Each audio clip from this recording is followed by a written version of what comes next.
everyone. Because the full moon is on Friday, on the 16th, I'm going to kind of go over a little quick mini lesson on moon water. I hope it stays quick and mini. Moon water can be used for a couple of different things, or actually it can be used for a lot of things. It's a blessed water. In the pagan and spiritual communities, it's considered a blessed water. It absorbs the moon energies.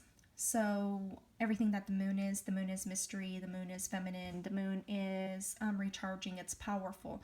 It's really great for feminine issues like periods, PMS, menopause, that kind of stuff. But you can use it for any of those things because it absorbs that energy. But then it also absorbs goddess energy, feminine energy, and it becomes powerful water. So you can drink that, you can cook with it.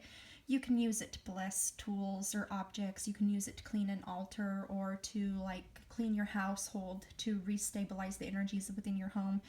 So this is just a glass jar. It's at two cups right now, but you can get one of those big huge gallon pickle jars and wash it out, make sure it doesn't smell like pickles, and then put your water in it and use that. Or you could use whatever kind of glass bottle. I prefer using glass and not plastic, but if you want to use plastic, a plastic gallon of water, it's okay. I just prefer glass because it doesn't have any chemical kind of when you think of plastic, the BPA and all of that kind of stuff in it.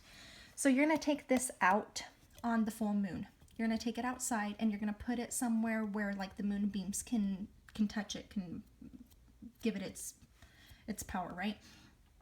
I want to make a statement that the full moon's energy is also the day before and the day after the full moon. So it's the 16th this month, the 15th and the 17th would also be great days that you can do it. So that way you've got 3 days worth of power in your jar of water. You're going to take it out once the sun goes down. True moon water will never be touched by sunlight.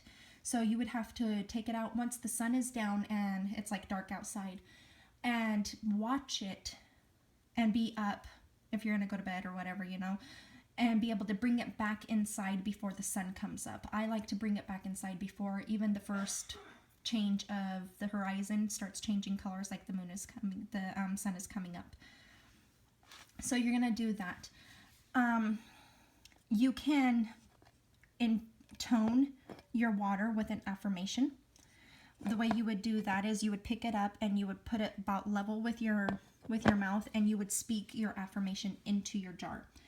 So because of some other thing I'm going to go on to next, I'm going to say, let's do this. Let's say this moon water is going to be for self-esteem and self-confidence and self-love and that sort of stuff. You could pick it up and have it leveled with your mouth, so that way you're speaking directly into the water. So it would be directly into the water. Something along the lines of, I am confident, I am worthy, and I am loved. You can say that 3 times, you can say that 9 times, straight into the jar, into the water.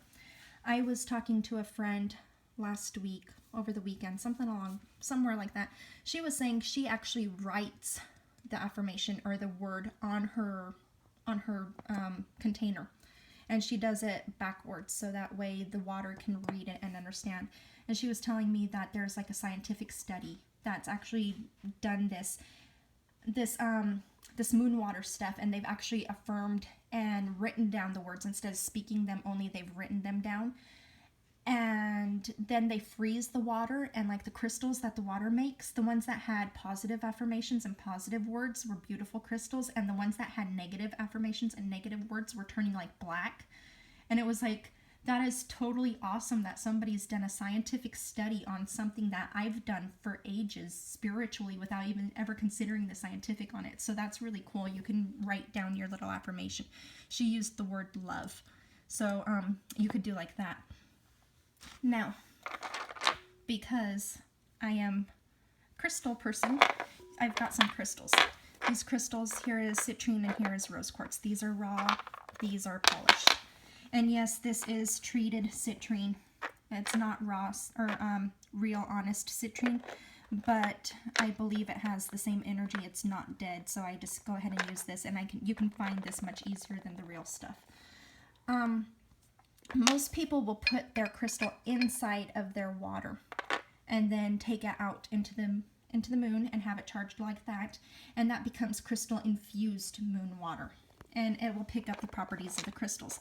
So rose quartz is really good for love, especially self-love, and citrine is really good for self-esteem. So that was the affirmation, remember? Okay.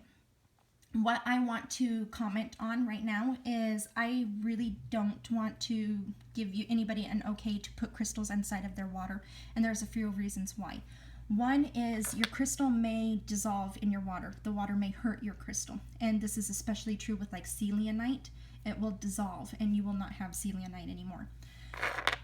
There are some crystals that have toxins, and if you put it in your water and then you drink your water, you've just put those toxins into your body. So for example, what is one of the ones that I know off the top of my head? Chrysocolla, I believe it is, has copper in it. You really don't want much copper in your body. Something has aluminum. There are some really, like cinnabar has lead, I think is what it is. It's a toxin. There are some crystals that are very, very poisonous to the system. You shouldn't touch them with bare hands. Putting them in your water is going to become poisonous, especially if you drink it. So I really don't recommend doing that. So here is a trick on how to, let me move some stuff, hold on. Here's a trick on how to get your crystals infused into your water without having to put your crystals in your water. You seeing what I'm doing? I've got a big, huge glass mixing bowl, and the glass, if I take this outside like this, the glass will allow the moonbeams to pass through with no problems. So I've got this big, huge crystal bowl, glass bowl, that I've put my jar in. And I'm just going to add a few more little crystals in here so you can kind of get an idea of what would happen. You put your jar of water in there and you add some more crystals in, and then you take the whole thing out, and the moon will charge your crystals, which is really great, but they will also infuse into your water. So you can have some like amazing medicinal water by intoning it with your affirmation, because it will absorb your affirmation. By putting some crystals around it, it will absorb the properties of the crystals. And then having the bonus and the booster of the moon, you've just made some like potent water.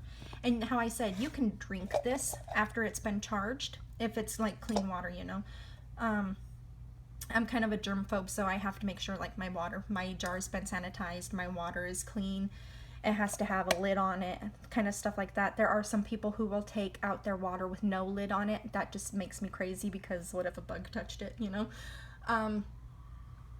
But you can do this, and then you can drink it. You can use this for cooking. You can use it to make like lemonade, or you make your morning coffee. Well, that would kind of be like, but I use coffee as medicine, so maybe it's okay. To make your tea, cook with it.